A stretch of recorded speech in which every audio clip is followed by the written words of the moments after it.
arkasına kazınmış, kilitlenmiş ve saklanmış boş bir hayat kabininde.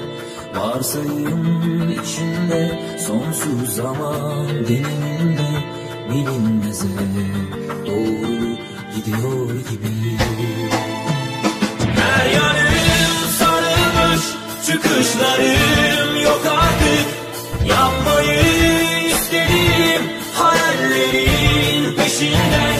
Anlamsız karalanmış birkaç bozuk cümleyle hayatıma nokta koyuyor gibi. Gibisi fazla, şimdi kesilir sesi. Sırtımda eski bir gitarı, uçmaya hazır kanatları. Kararmış gökyüzü beni de aldı bak içine. Ben bugün gidiyorum yağmurlu bir pazar gününde. Bundan kalelerim var yine. Topladım tüm umutlarımı bir bulut içine. Ben bugün yağıyorum.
Sırtımda eski bir gitarı, uçmaya hazır kanatları.